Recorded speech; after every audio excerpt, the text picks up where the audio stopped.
Thank you very much. Please be seated.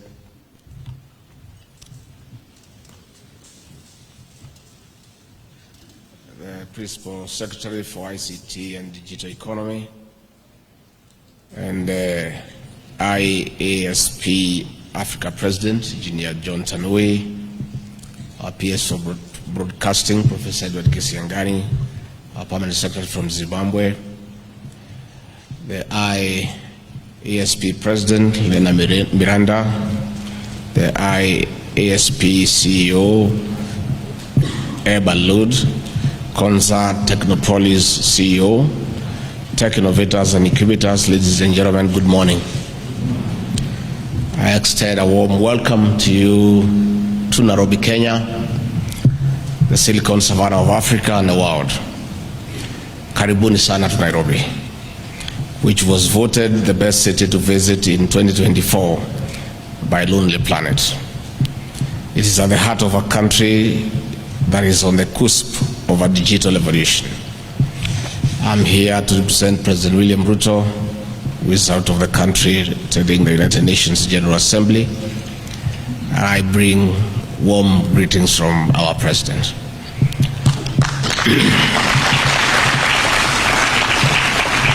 We are honored to host the 41st International Association of Science Parks and Areas of Innovation World Conference, which is happening in Africa for the second time in 40 years.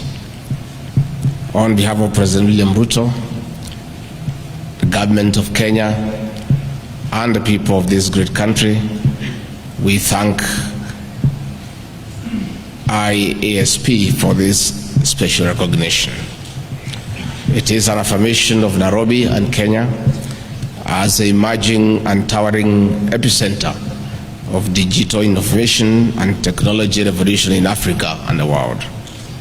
It is even more exciting that the conference's theme, demographics, entrepreneurship and technology, defining the frontiers of future economies, underscore the government of Kenya's strategic focus of adopting and integrating ICT to power and drive sustainable socio-economic transformation. This is as envisioned under our development blueprint of Vision 2030, which also aligns with Agenda 2030 of the United Nations and Agenda 2063 of the African Union, which provide a roadmap to inclusive, sustainable prosperity of communities and societies. Distinguished guests, ladies and gentlemen, this conference also happens when our administration is implementing robust projects and programs to spark and inspire development.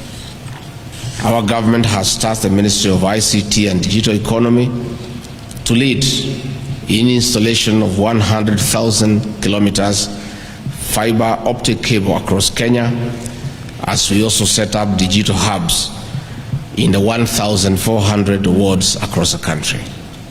These hubs are providing vital access to digital platforms and job opportunities for our young people, whether in urban or rural settings. In just 2 years, nearly 20,000 Kenyan youths have engaged as digital workers, contributing to enterprises across Asia, America, and Europe. The digital hubs are not only fertile innovation incubation centers, but also springboards to a knowledge-based and tech-driven sustainable economy founded on efficiency service delivery. Indeed, Kenya has identified and embraced technology. Our e-citizen platform now offers a wide range of citizen services, from birth and marriage registration to more complex administrative processes to our people and visitors from across the globe. This is one of the reasons we are meeting here to explore and exchange knowledge and best practices for shared growth and development across the globe. We are therefore synchronizing and solidifying our approach to breaking barriers and usher in a new era of innovation in various sectors of our economy. In this conference, we are laying a foundation of refining and redefining transformative frontiers to support sustainable economies. For instance, Kenya has identified manufacturing and industrial revolution as one of the pathways to development under the bottom-up economic transformation agenda. This is similar to our sister nations across Africa and other developing regions. Agripreneurship is the basis of manufacturing. This requires technology for all year-round production as we transform farming from a subsistence to a high-return source of livelihoods for families. As such, we have to invest in our tech-savvy youth in climate resilience to buttress sustainable agriculture. This will feed into smart manufacturing, which promotes and preserves the environment. Distinguished guests, ladies and gentlemen, it is against this background that Kenya continues to invest and fast-track development of the Konza Technopolis. This technopark is the home of research-backed entrepreneurship, an incubation and hatchery of startups, and a link to mentorship, partnership, and business opportunities within and beyond our borders. This is important because technology is unlimited. It transcends borders, offering business opportunities in solutions to global issues, and in return, providing a framework of linking local business enterprises to the global economy besides digital jobs. That is why Kenya is committed to unlocking digital opportunities for our citizens. I wish to express our profound appreciation to the International Association of Science Parks and Areas of Innovation for its crucial role in spurring the growth of science parks and innovation hubs worldwide. Your efforts have been instrumental in nurturing ecosystems that foster creativity, collaboration, and advancement in technology. This is through providing a direct link between learning institutions, innovation hubs, and a pool of industry experts in these exclusive knowledge exchange fountains. Our higher learning institutions, like the University of Nairobi Science and Technology Park, are generating knowledge and potent research-based innovations which will benefit from science parks in linkage to industrial application. This is important for our country and other developing nations as we focus on the youth in the growth of micro, small, and medium enterprises and other sectors. As Kenya hosts this conference, we are showcasing investment opportunities in Konza Technopolis, our flagship project, as we build a self-sustaining smart city to support the various strands of the economy. Such smart cities must set the pace in propagating an enabling environment that allows for the converting imagination into innovations in line with the demands of time.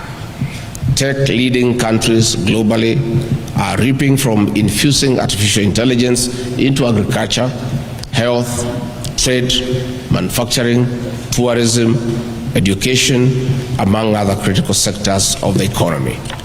Kenya and Africa cannot prosper by consuming imported technology and innovation only. We have unique resources and challenges which must inform our deliberate and strategic investment in research and development as a precursor to customized solutions. With artificial intelligence estimated to contributing $15.7 trillion to the global economy by the year 2030, Kenya and Africa must have a bite of the benefit of this technology. It is an even playground in innovation. Nothing stops us from exporting our excess technology to the world.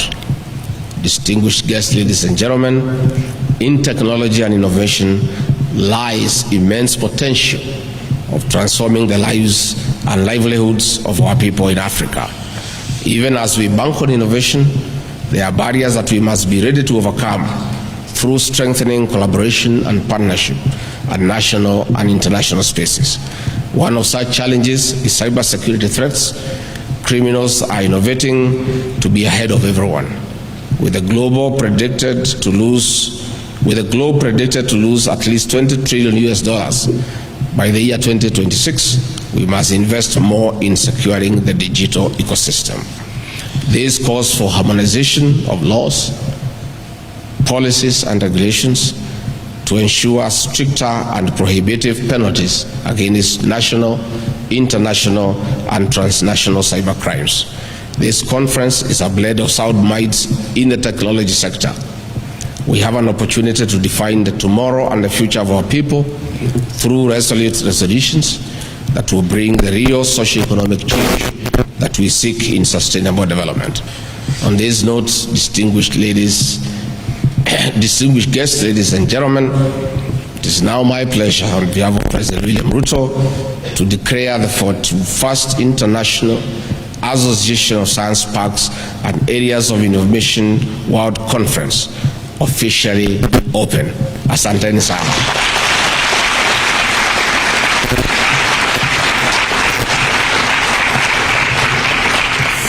Thank you very much. I want once more to welcome you to the city of Nairobi. And as the CEO was communicating the highest number of delegates, as I sat there, I assumed that since the venue of the conference is a walking distance for the Kenyan people, the Kenyan delegates would have been the majority. I'm yet to understand how our brothers and sisters from China outnumbered us. I think, PS, you need to see me behind the tent to do some explanation. On a lighter note, let me take this opportunity to digress and for 2 minutes take this opportunity to market our tourism to the international delegates present here. Please, don't leave this country before taking a trip to the Masai Mara, the 8th wonder of the world, to enjoy the abundance of our wildlife. The lion, the cheetah, the elephant, the buffalo, the rhino. How can you possibly go back to your country before going to see those animals? Please, I beg you. Number 2, take a chance to fly to Mombasa. We have beautiful coastal beaches with white sand, and there's a lot of sunbathing. Don't just go back to Europe and to America and to Asia. Our cultural heritage is the best in the world. You must get a chance to interact with the Masai Marans and enjoy their beautiful dances. And those Masais, they kill lions with their bare hands. You need to see them. And finally, as you came here from the various destinations across the world, you carried some money in foreign currency, either with a Visa card or in cash. Please don't go back with that money.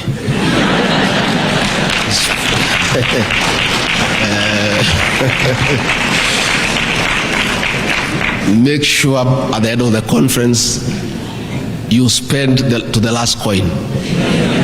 We do need that foreign exchange. As you board the plane back, you have left some money back at home. Leave whatever you have with us here. So I want to thank you for attending this great conference. The organizers, thank you very much.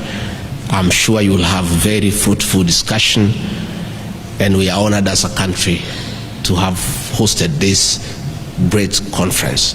And I want to thank the organizers, the participants, and each and every one of you for your time, for your commitment, and for the very, very robust discussion that you have been having and continue to have. Thank you very much. Have a good day.